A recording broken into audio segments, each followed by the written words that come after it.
بسم الله الرحمن الرحيم. halkan waxaan ka gudugelaynaa xalqadani afaraad oo aan kaga hadlaynay qurbada oo rususha salawaatullaahi wasalaamuhu calayhim ayaan ka hadlaynay. maanta waxaan ka hadlaynaa rasuulkeeni calayhi salaatu wassalaam qurbatul uulaa wuxuu kala kulmay. sidaan horeba usoo sheegnay qurbada inaan diiradda saarno.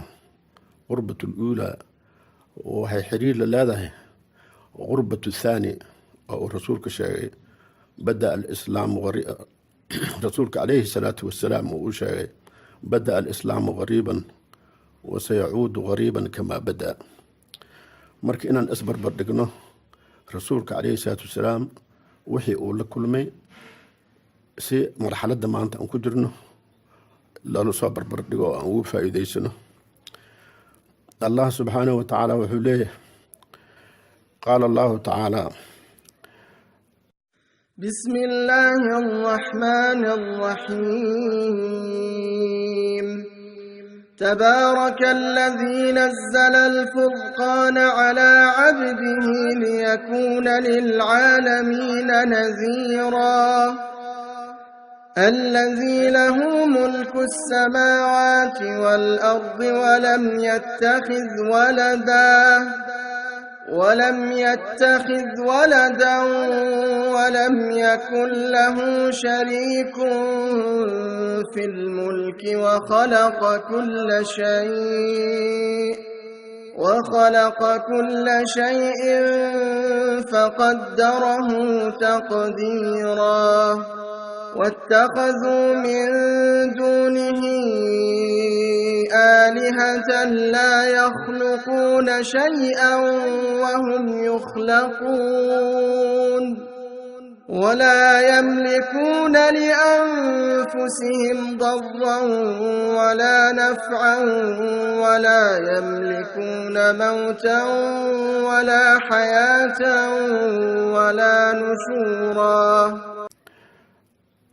alle subxaanahu wa tacaala ayaa barakaysan oo kheyrkiisa batay oo qur-aanka kusoo duldejiyey addoonkiisa.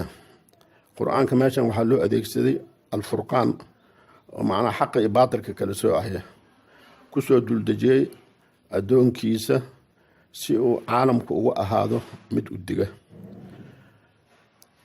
iyada oo allaha subxaanahu wa tacaala uu milki u leeyahay samaawaadkii arlada, milki mutlaq uu leeyahay oo uusan yeelan ilmo wax la wadaaga mulkigiisa aysan jirin, oo uu wax walba abuuray alle subxaanahu wa tacaala. markuu abuurayna wax walba ahaysiiyey si qiyaasan uu ahaysiiyey. markaas haddana alle wuxuu leeyahay waittakhaduu min duunihi aaliha. macnaha waxa weeye mushrikiintii iyada oo alle subxaanahu wa tacaala milkigaas mutlaqa uu leeyahay ayaa haddana waxaa jirta in mushrikiintu ay alle sukudii ilaahay yeesheen. ilaahyadaas oo aan waxba abuurin, aanan u hanan karin naftooda dhib iyo nafciba, aanan u hanan karin naftooda, aanan hanan karin dhimisho iyo nolol midna. marka macnaha hadalka meesha ku jiro markaad fiiriso hadal aada u cajaa'ib leh way oo macaan badan. macnaha laba arrin ayaa isbarbar taalla. labada arrin waxa weeye waa mid alle subxaanahu wa tacaala oo samooyinka iyo arlada oo uu milki u leeyahay oo mulkigiisa wax la wadaagaysa aysan jirin, ayaa haddana waxaa dhinaca kale waxaa barbaryaala yacni addoommadii ilaahay abuurtay oo uu abuurtay inay isaga caabudaan alle sokodiisa ayayba aaliha iska samaysteen ay caabudaan, oo waxaa waaye iyaga say doonaan ayay u tasarufaan.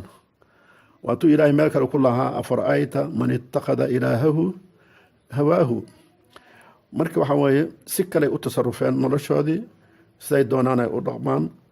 marka labadaas arrin aan isqabin karin darteed ayuu ilaahay subxaanahu wa tacaala kitaabkan furqaanka lagu magacaabo uu soo dejiyey si xaqa iyo baatilka uu kala sooco, manhajka ilaahay iyo manhajka basharka loo kala sooco, oo ilaahay manhajkiisa inuu yahay raxmatan lilcaalamiin. macnaha ilaahay meel kale wuxuu ku yidhi wamaa arsalnaaka ilaa raxmatan lilcaalamiin, rasuulka allow kuuma aanan soo dirin wax kale ilaa waxaan kuu soo dirnay caalamka dhan raxmad inaad u tahay. xataa rasuulkeena waatuu dhihi jiray alraaximuun yarxamuhum arraxmaan. marka sideedaba diintan waa diin raxma ah waaye, oo ilaahay subxaana wa tacaala addoommadiisa wuxuu rabaa adduun iyo aakhara inay liibaanaan, adduunkanna xayaato tayiba inay ku noolaadaan. aayadda dhehaysay falanuxyiyannahu xayaatan tayibatan, yani macnaha xayaato tayib ayaan noolaynaynaa, macnaha dadka xaqa rumeeya oo ku camal fala, adduun iyo aakharo liibaan ayay u baxayaan. saas darteeda caalamka dhan raxmad ayuu islaamka u yahay. raxmadaas ayaana loo wadaa. iyagoo raxmadaas loo wado ayaa laakiin maxay ku jawaabeen? rasuulka maxay ugu jawaabeen? waxay yidhaahdeen waqaala aladiina kafaruu in hada ilaa ifkun iftaraahu wa acaanahu calayhi qowmun aakharuun. waa ka waxay ku tilmaameen wax la been abuurtay oo weliba dad kale ay ku kaalmaynayaan, waxaana ay isa soo dhodhoobayaan. rasuulka calayhi salatu wasalaam sidaas ayaa lagu tilmaamay. waxaa kaloo layidhi waqaaluu asaatiiru lawaliin, waa asaatiiru lawaliin waay dhaheen. waxaan maantana waa arkaysin caalamka waa ka jirtaa hadalladaas oo idil, asaatiiru lawaliin. weligeed macnaha rususha dhan hadalkaas ayaa lagu qaabilay, asaatiiru lawaliin. ilaa markii dambe waxaa dhacday macnaha in haddii ilaahay subxaanahu wa tacaala la yihahdo u sujuuda oy ilaahay xataa faragashtaan, oo maalan waidaa qiila lahum isjuduu lilraxmaani qaaluu wama araxmaan anasjudu lima ta'muruna wazaadahum nufuuran. marka heerkaasay bashariyada gaartay, oo haddii allah raxmaanka u sujuuda u hogaansama isku dhiibi la yidhaahdo, in allah raxmaanka hataa ay faragashtaan oo ay yidhaahdaan wama araxmaan. maantana marxaladda aan ku jirno markaad aad soo barbar dhigto marxaladii nebiga calayhi salaatu wasalaam uu la kulmay, maantana waa ka arkaysaa wax jiro waay maantana markaad fiirisid. waxaa kaloo yidhaahdeen waqaala aladiina kafaruu laa tasmacuu lihada alqur'aani walqaw fiihi. waxaa macnaha qur'aankan ha dhegaysanina, laqwi ku sameeya si aan loo maqlin, macnaha in la carqaladeeyo. macnaha waxa weeye dacwada oo ilaahay subxaanahu wa tacaala inaan la carqaladayn oo la ajiibo, qur'aankii la ixtiraamo ayaa loo baahan yahay. oo macnaha aan ka fogaano sifooyinka ah dadkii xaqa kasoo horjeeday waxyaabaha ay ku hadleen, annaga macnaha inaanan ku hadlin.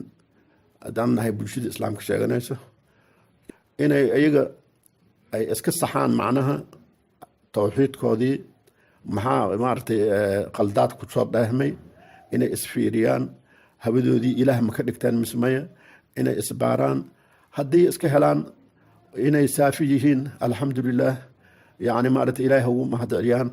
qofkii macnaha iska arka wixii oo lagu sheegay dhaalimiinta, lagu sheegay kaafiriinta, lagu sheegay, haddii inuu maaragtay iska tahiro oo ilaahaygiis xaggiis usoo rujuuco. marka waxa waaye macnaha waxa waaye ilaahay subxaanahu wa tacaala wuxuu leeyahy yaa ayuha annaasu qad jaa'akum rasuulu bilxaqi min rabbikum. ilaahay insaanka dhan lala hadlaa, yaa ayuha annaas, muslim keliya maaha, yaa ayuha annaas. yani waa kaas rasuula idin yimid oo rabbi xaggii idinkaga yimid. rasuulkaas kheeruu idin wadaa, xagga rabbi idinkaga wadaa. fa aaminuu khayran lakum, rumeeya kheyray idin tahay. وبالله التوفيق.